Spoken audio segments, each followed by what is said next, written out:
Hey,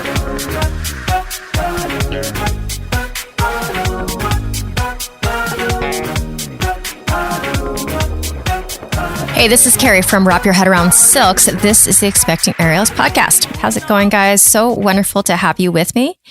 Let's talk a little bit about the show notes today. If you are interested, currently I am teaching Roll It Out, which is a live virtual body rolling class. We have recently been doing at 7 p.m. Pacific time on Sunday evenings. And you can also go ahead and do the recording anytime you want. Go ahead and sign up in the show notes. It is the answer to how you're going to get all this rolling done in your busy week. We are on the ground together for a full 60 minutes, and I really focus on our aerialist problems. So check that out. Also, on my website, if you're interested in aerial rehab right now, it's waitlisted, but go ahead and sign up there, and a bunch of other resources, my free mini course, and then the comprehensive beginning to intermediate full silks course. All right. Today we have Bayleigh Alexandra Head. She's the mom of 2 beautiful kids, and she has the beautiful photo on the Aerial Mamas page. She's in a ballet, and she just keeps on adding babies to the picture. It's gorgeous.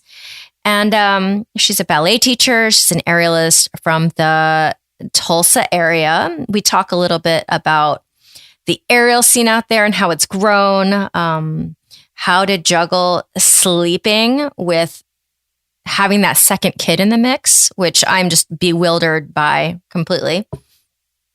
And we kind of dive into a healthier way to guide young ballet dancers to have a healthier perspective on themselves, their bodies, etc. So we have a really interesting conversation, and excited for you guys to meet Bayleigh.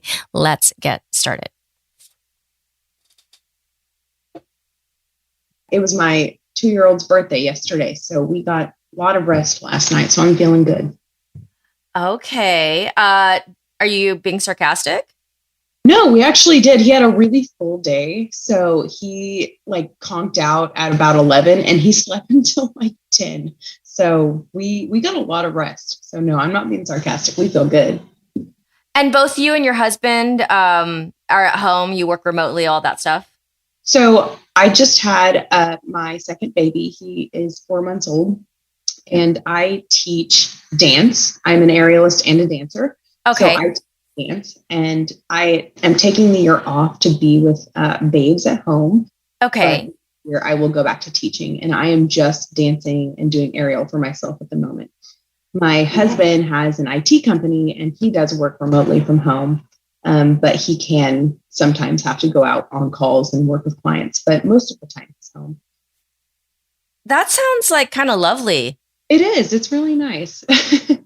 Yeah. Okay. So Bayleigh, I'm always on the Aerial Mamas Facebook group, looking around, and you're the one with all these great photos of you in this ballet, just adding a kid. Yeah. So if you'll just introduce yourself, talk about your family, where you guys live. I don't know where in the world you live. Yeah, just give us a little introduction. Okay. Hello, I am Bayleigh. My husband is Kent, and we have 2 beautiful boys, Levi and Lakin. Lakin, let me say that. People get it mixed up with Lincoln. It's Lakin. And he is 4 months old, and I have a 2-year-old. And I have been doing aerial for about 4 years now. And I've been a dancer for, 23 years. So it's in my blood to be an artist. We live in Tulsa, Oklahoma, which is really up and coming for aerial, I feel like. Because that's great. It is. I know little studios are popping up everywhere. And it makes me happy because I know that eventually, say in 5 to 10 years, we're going to be a really good central place to come in and learn how to do aerial, which is exciting because I feel like it's more of the larger cities, some places like Texas or California that really have these options to expand when it comes to fitness or art. And to know that it's coming here in Oklahoma it's nice because it's here locally. Yeah. Oklahoma is very, I don't want to, Oklahoma is very farmland. We have Tulsa and we have Oklahoma City, and Oklahoma City is much more expanded than Tulsa is. So they kind of get things first and then it trickles over to Tulsa. So luckily that's starting to come up, and in our smaller towns, we're noticing a lot of development and growth. So that's fun. So Bayleigh, are you born and raised there? I am. Yes. I've lived here my whole life. Aside from a small portion in my childhood when I moved to Texas for parents' work, but been here for the majority. So I'm an Oklahoma girl. Okay. So how did you get started in aerial? Was there, 4 years ago, was there already a budding community? I would not say so. No. Okay.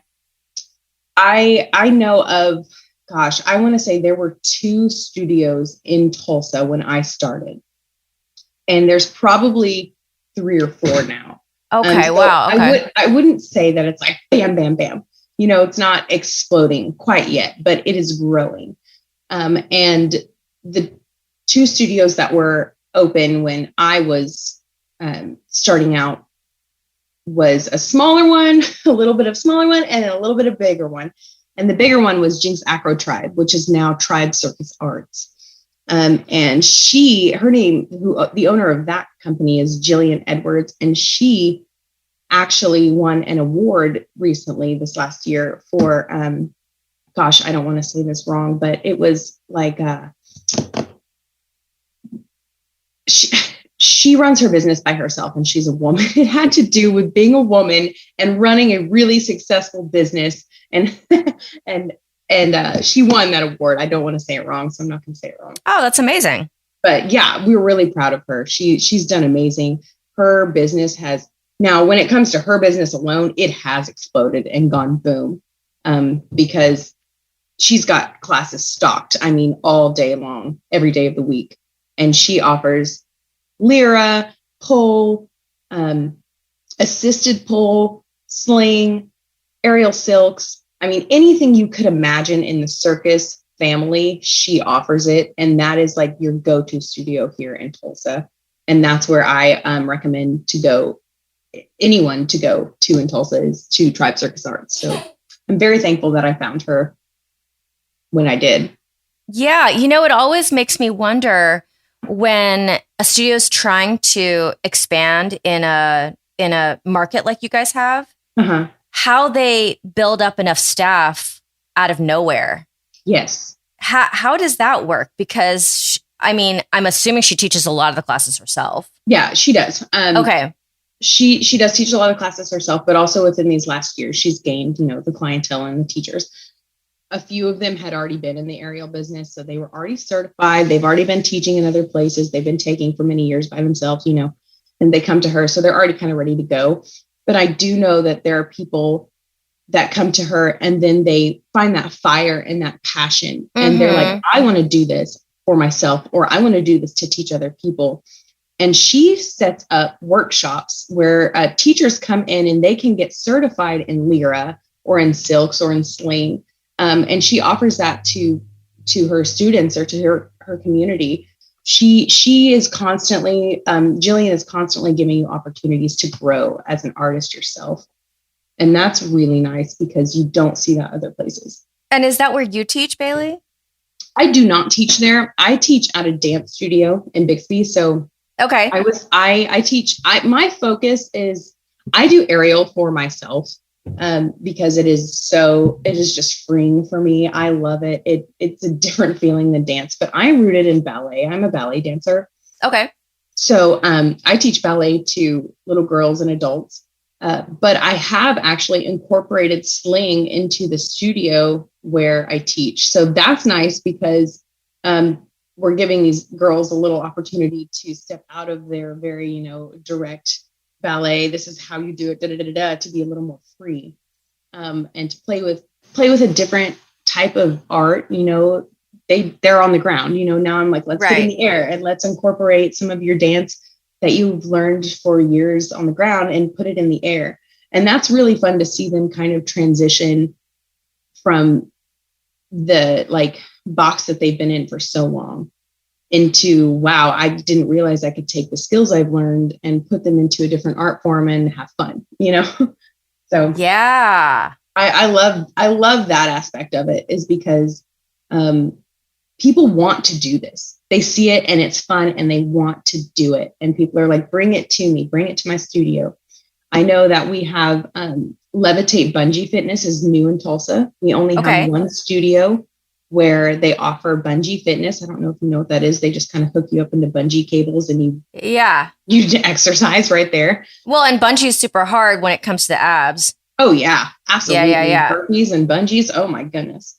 Yeah. So I know that I took a class there about 2 weeks ago, and I was telling her about aerial and dance and whatnot. And she was like, are you serious? I want that here. And I was talking to her about slings and getting certified with that and having a teacher there. So she's wanting to bring aerial into her studio now. So that's another studio that could possibly be offering some type of aerial apparatus art, and I mean, we're just going to grow and pop up here and there until everybody's doing it. I love this. I love this. And you have a 2-year-old and you have a 4-month-old. So yes. 4 month. I always have to stop myself if I'm saying that right.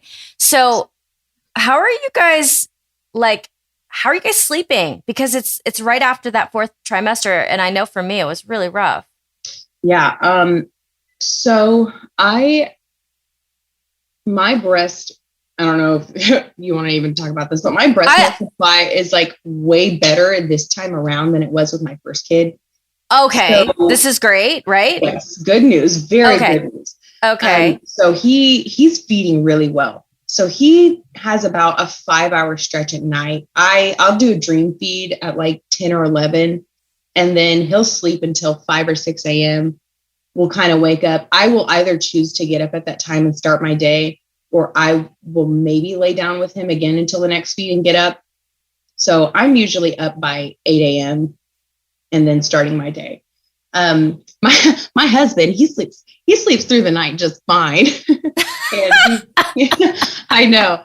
It's funny. It's a second kid thing, because with our first kid, he was like up and on it and just ready to go. Sure. But with this one, he's kind of just like, yeah, you got it. I'm like, okay, babe, you keep sleeping. But yeah, I mean, my man too, he has a job and he has to, be up and alert for 8 hours once he gets up. So I get it, but it also feels like I'm dying over here slightly, but I need your help, man. Come on. Yeah. So, and how does that, okay, I have just one, and I plan for that to be the case. Sure. So now that you have the 2, what is the sleep? Is there a sleep juggling thing, or is the 2-year-old sleeping through the night enough that you don't have to worry? So our 2-year-old is awesome about sleep. He will go to sleep at like 8 to 9 p.m. and stay asleep through the night. The only thing is that we have him sleeping with us. Right. He does okay. not sleep in his own bed. And that is something we've got to start working on. And I don't really quite know how. We've kind of implemented it a little bit. He's been comfortable, but then, he'll wake up at 4 a.m. crying for mommy. And we're like, okay, just get him in the bed before he wakes up the baby. Yeah. Bayleigh, you don't have to you're preaching the choir, because we have it's the same over here in this house. Yeah. I mean, it's, I don't know. Part of it is too, it's hard to let go because they're so little right now, and you want to hold on to them and you want to let them sleep in your bed. But also when you get that foot in the mouth in the middle of the night, you're like, okay, I've had enough, so it's a push and pull, but we are trying to transition him to his bed. As for sleeping goes, he's a really good sleeper. During the day, I would say, is when it's the most difficult. Nap times. Getting them to nap at the same time is like, maybe that happens once a week.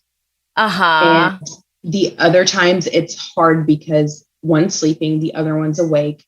I try to separate them as much as I can, but if the 2-year-old's screaming downstairs, Right. The baby is most likely going to wake up and then he's upset. But then the 2-year-old, it's time for him to nap. But now he's woken up the baby. So I've got to go tend to the baby. Right. So it becomes a really drawn out, like dramatic like thing that can take hours. So sometimes the sleep during the day is pretty awful, but nighttime we're doing great. Oh, I don't need well, my mom did it because I'm only 18 months apart from my sister. Yeah, that's about the same. Yeah, and then we had like my brother when I was sick. Like, I don't even understand how people do this multiple kid thing. My mother-in-law, my partner's family, there's 7 of them. That's a lot. There's 7, and then he is only 1 year away from his brother. Yeah, 12 months. They have the same.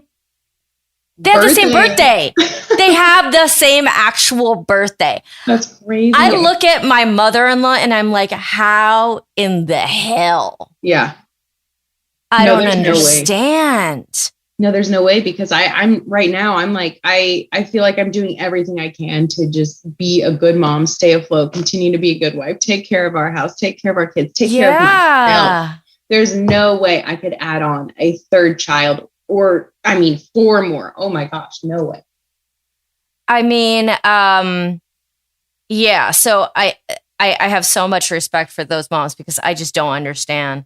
And whether they're working or not, like my mother-in-law was a teacher. Mm-hmm. She's still a teacher. She's still a teacher. I just don't get it. So I give it to you guys. I also have a friend who she has a toddler my daughter's age, and then twins on the second one. No way. Oh my.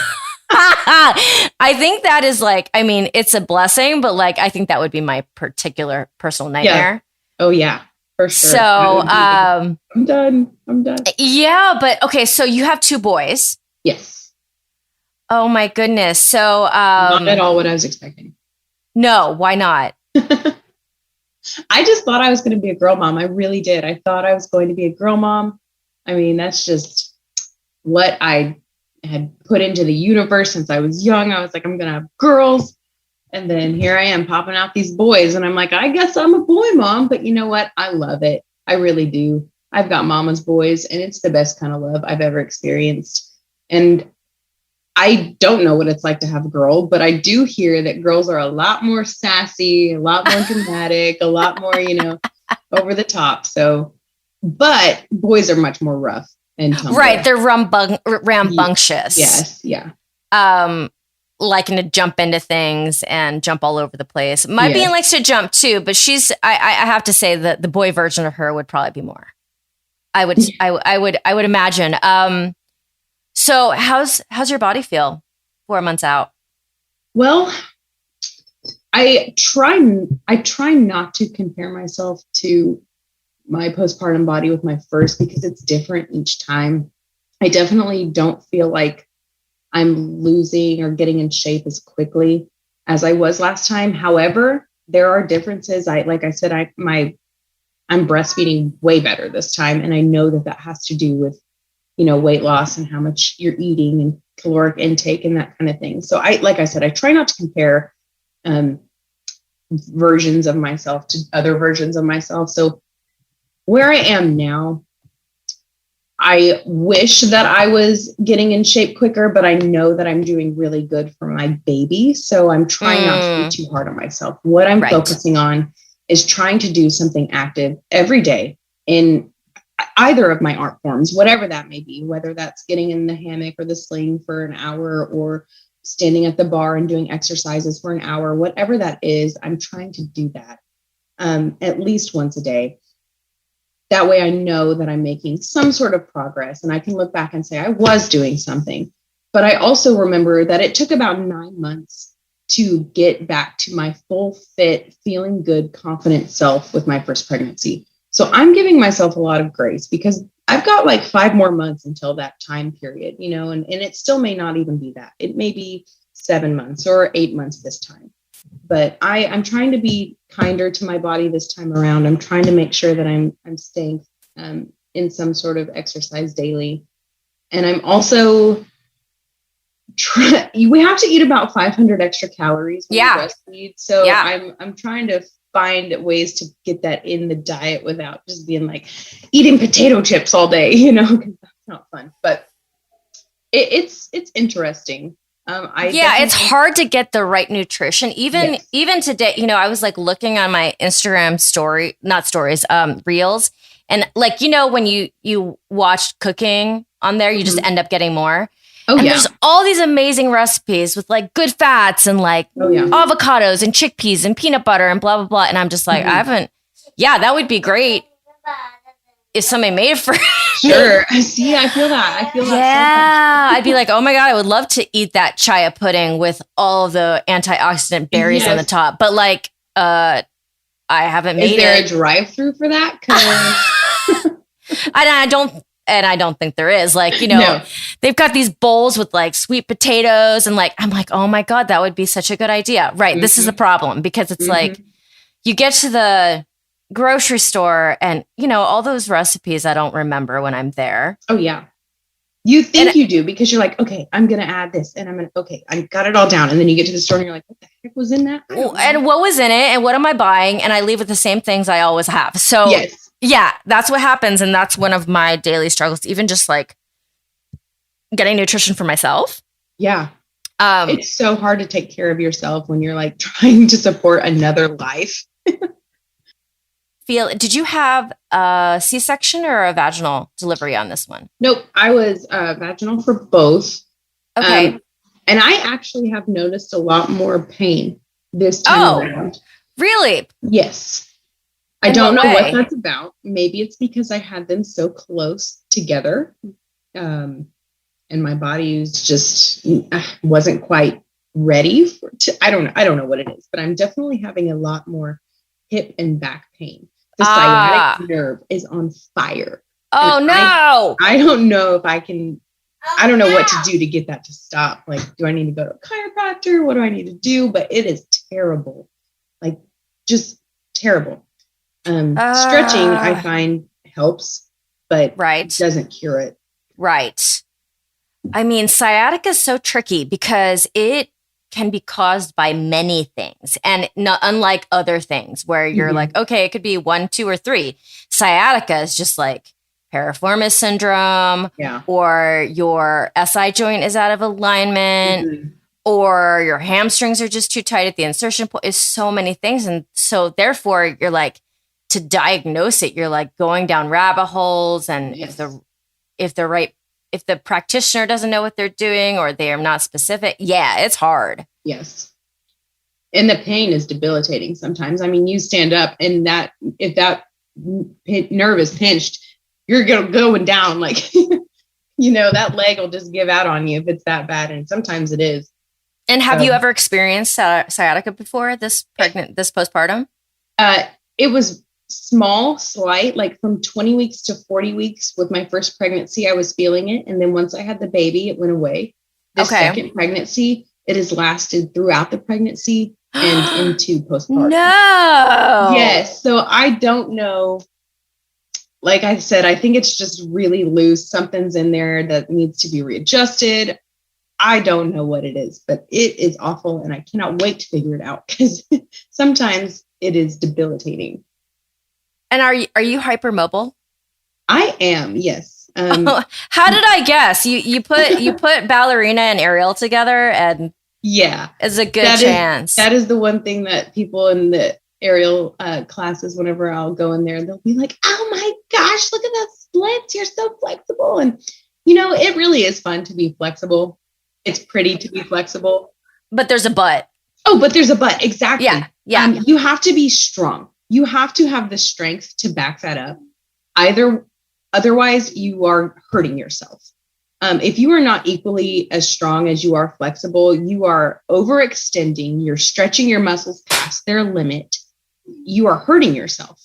And I think it's important that people know that, because even though being flexible is cool, it looks cool, it's fun, you don't want to hurt yourself. And you can do that easily in the air and aerial, especially in, say, a double footlock split where the gravity is just weighing. on you, if you're not strong and you're not, pulling up in those hamstrings and in your buttocks, then you're like hurting your hips. So, I love how you just said buttocks.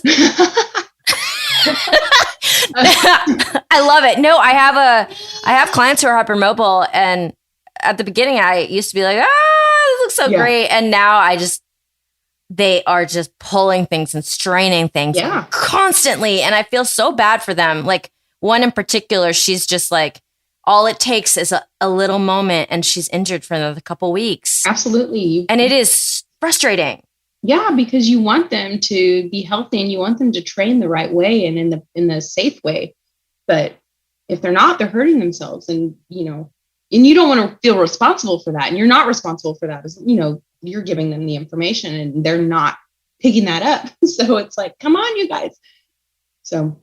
Yeah. Or it's just beyond them in that moment to do all the things. Very true. Yeah. Bayleigh, I wanted to go back to the talk about the way you see your body, because I don't know a lot of ballerinas who don't struggle in their minds, because it's just too long of a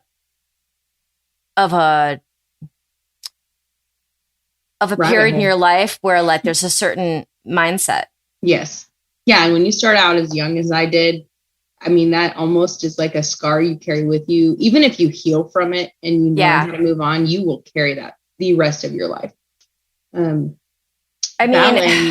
Yeah. Bayleigh, is there a way, you're a ballet teacher, is there a way to take that element kind of out of it for ballet dancers coming up today? 110% there is. Okay, please talk about that. I would love to know your approach. Oh, yes. It is all in how you handle this child, okay? It starts young, and we can get into like teenagers and adults and healing that wound after the fact. But let's talk about the fact, where it starts. And those are your babies. Those are your like 3 and 4 year olds, your 6 and 7 year olds even, okay? It is all in the way you talk to those children as soon as they enter the room and as soon as they leave the room. You have to encourage them and support them, not belittle and criticize them. And I think there is a very direct line, actually, where that was the way it was done. I mean, just for years, it was criticism and anger and, hitting you with rulers and, yelling. So that was the way I feel like a lot of, and I'm specifically talking about ballet. That is the way they drilled into you the discipline, and you have to, the perfection, that word, the perfection, it has to be perfect. Okay. Whereas nowadays, when I'm teaching little girls, yes, ballet is very meticulous. Ballet is very direct and concise. And you do have to be in this, this placement at this time. But there is beauty in imperfection. I make sure to tell my girls that all the time.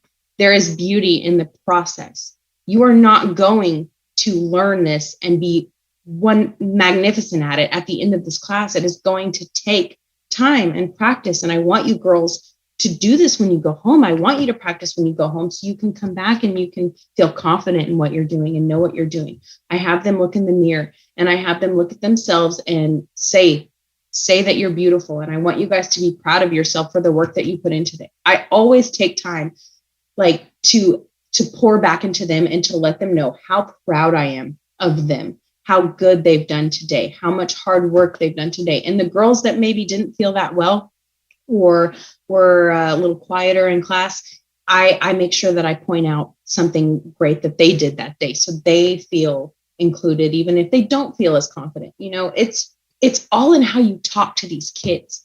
I'm telling you, it is all in how you talk to these kids, because these kids are either going to want to come back and take your class, whether they are going to be the next professional ballerina or not, or they're going to not come back because they don't feel comfortable exploring and movement.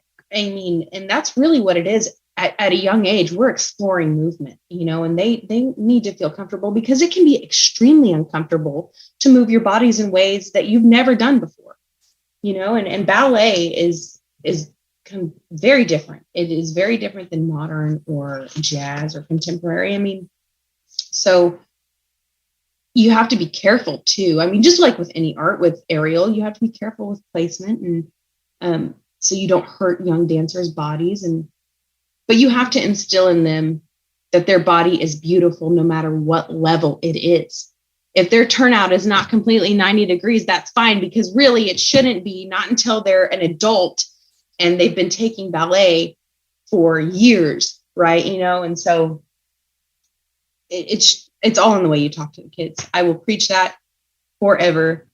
Instill love in those children, instill confidence in those children, instill that you're proud of them no matter what they're going through, no matter what they did that day. You're proud of them for showing up and doing their best and trying.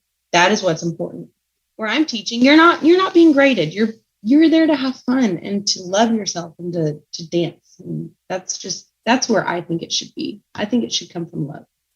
Bayleigh, I feel like every listener is going to be like, Bayleigh, can you be my ballet teacher? Yeah, or else the other option, you're saying they're not going to come back if they're not getting that. The other option is to, subconsciously create a structure of approval with your teacher. Yes. Subconsciously create a relation to being criticized and love. Yes. Yeah, that needing to be valued, that needing for... Yeah, which happens to so many. Happened to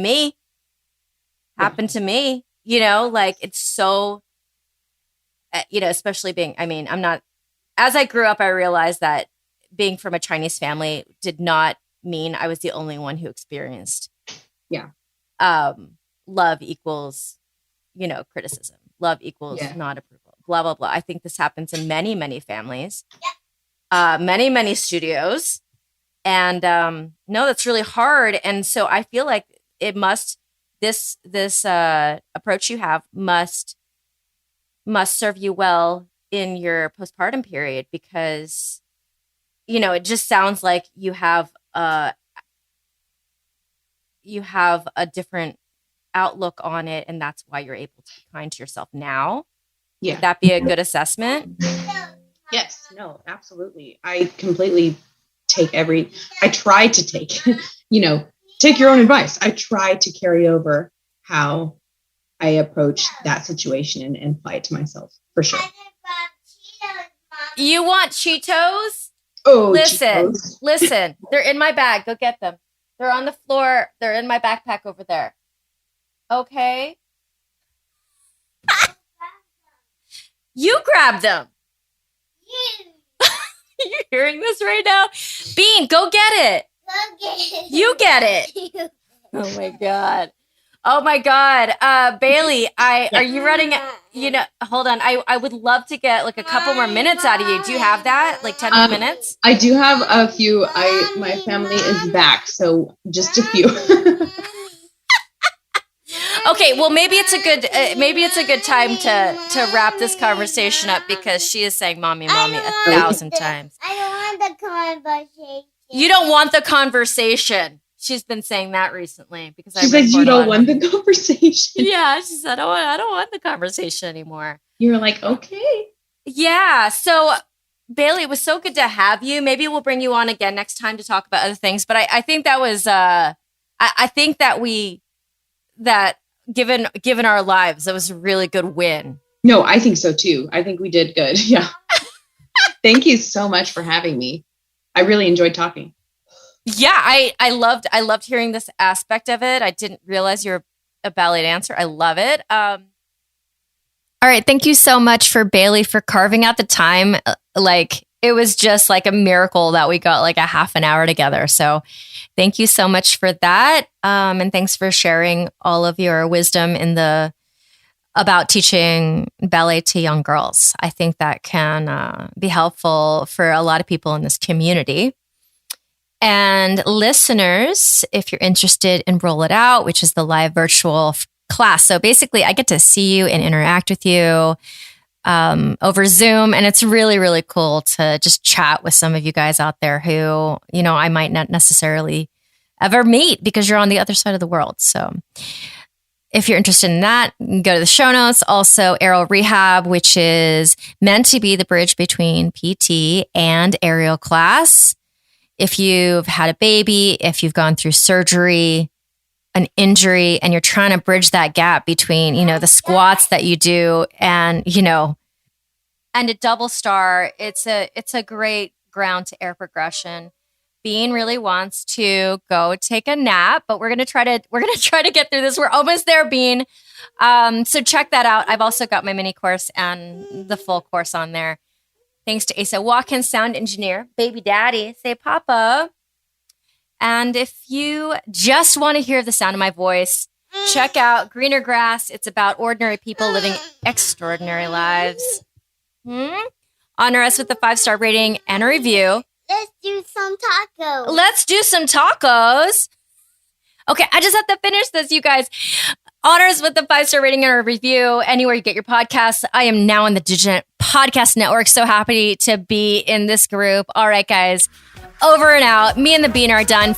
We're done. All right, guys. Have an amazing week. I'll see you guys next time. This is The Expecting Aerialist.